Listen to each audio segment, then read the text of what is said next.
Os solicitadores portugueses têm um novo presidente. 6 anos depois, José Carlos Rezendes regressa à liderança da Câmara dos Solicitadores e com propostas dirigidas ao Governo. Ontem, na tomada de posse, deixou ao Ministro da Justiça um caderno de encargos. José Carlos Rezendes é convidado do Diário da Manhã.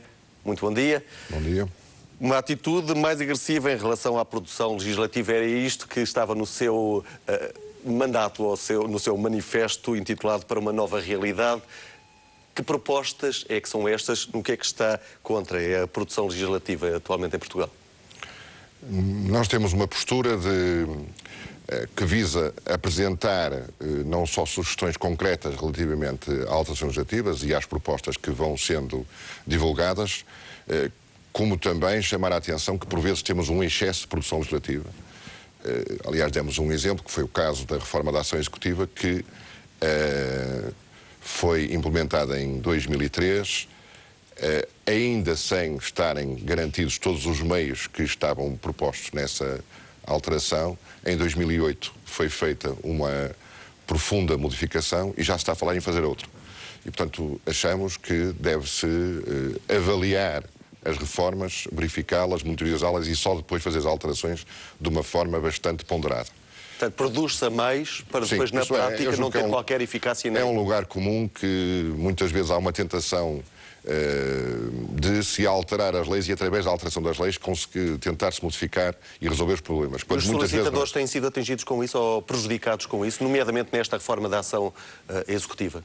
Eu julgo que nós, no que se refere especialmente aos solicitadores de execução ou agentes de execução, o que eles sentem é que grande parte daquilo que está previsto na lei ainda não foi implementado.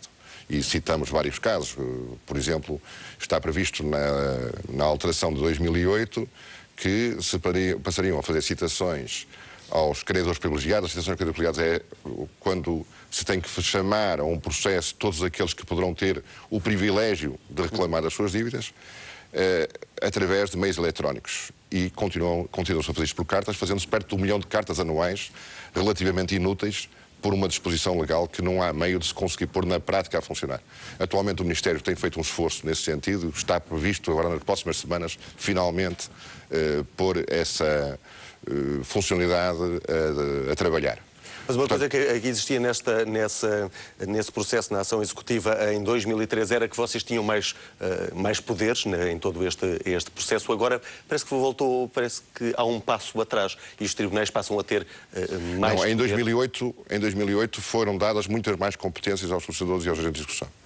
E agora nesta reforma, neste projeto que se fala, há aspectos em que se volta atrás e nós concordamos com eles. Há aspectos em que, à partida, no que se refere em termos de processuais, se deram responsabilidades aos solicitadores que nos pareceram excessivas. Nós achamos que os juízes têm que ter uma intervenção no processo e que é importante até exatamente para a definição do que é a responsabilidade do judicial e a responsabilidade do agente de execução. O que está em causa aqui não é esses aspectos da definição da responsabilidade, é muitas vezes o pôr o edifício todo, construí-lo, ver o que é que funciona mal nele e não fazer ao contrário, que é ainda o edifício não está construído, imediatamente começar a fazer um outro, ou ao lado, ou modificando. E com os solicitadores sobrecarregados de trabalho? Não, nós neste momento temos muitos agentes de execução que não têm trabalho, ou que têm muito pouco trabalho. Então como é que se justifica estes 8.000 processos disciplinares que o ano passado foram divulgados, aliás mereceram muitas críticas, nomeadamente do Secretário de Estado da Justiça, havendo alguns solicitadores que se queixam de trabalho a mais e que justifica este valor? Isso tem... Os solicitadores, como em todas as classes profissionais, têm situações disciplinares reais. E, portanto, não há nenhuma classe que se possa dizer que está isenta de ter solicitadores que varicam.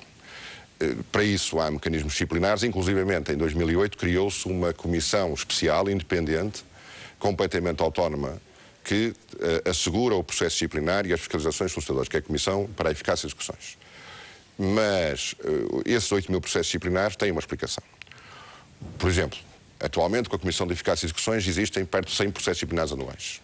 Até 2008 havia um processo disciplinar normalmente quando havia um atraso no processo. Quer isto dizer que um solicitador só, por exemplo, tem 3.000 processos disciplinares, porque se tiver um atraso porque entrou numa situação de doença, cada um dos processos tem um atraso, deu origem a um processo disciplinar. Depois o que eles são é unificados num único. E realmente isso dá uma leitura de 8.000 processos disciplinares, que eu diria que, se formos ver o número de processos anuais, é muito pouco, porque nós temos perto de 200.000 processos por ano. 8.000 processos disciplinares em 5 anos é um número extremamente limitado se formos falar de 8.000 processos atrasados. Mas há mais processos atrasados, quer dizer, temos de ser realistas. Agora, isso é uma leitura que não verifica qual é a realidade. A realidade é, num universo de 700 solicitadores de execução, há problemas, e houve problemas reais com alguns solicitadores, como teria de haver e há em todas as profissões, que estão a ser tramitados os respectivos processos, mas são relativamente limitados, felizmente. Entretanto, na sua tomada de posse, deixou um alerta e um aviso ao Ministro da Justiça, que esteve presente: o Estado não deve inventar serviços que sejam desnecessários. É isso que se verifica? Que serviços são esses? Nós falávamos especificamente da reforma do inventário. O processo de inventário, há um projeto no sentido de o retirar dos tribunais e entregá-lo aos notários e às conservatórias. Nós defendemos que é compreensível que se entregue aos notários, sempre com uma intervenção importante do juiz como segunda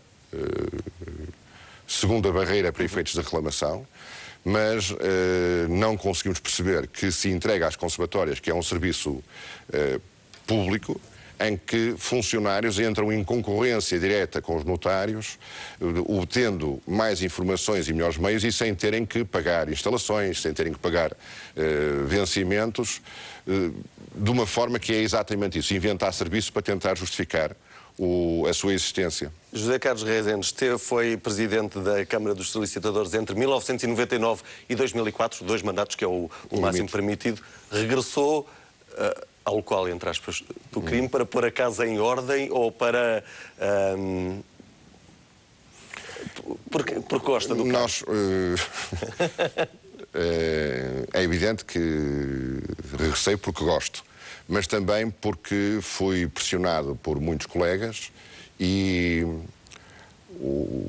que deram origem, portanto, a que nós tivéssemos um resultado de 60 e tal % de votos, exatamente por acharem que havia e há necessidade de corrigir algumas das atuações da Câmara dos Solicitadores. E penso que isso é que justificou a vitória que tive nas eleições contra 2 listas concorrentes. José Carlos Rezendes, obrigado por ter vindo até ao Diário da Manhã, um dia depois de ter tomado posse, 6 anos depois de ter exercido esta função de Presidente da Câmara dos Solicitadores.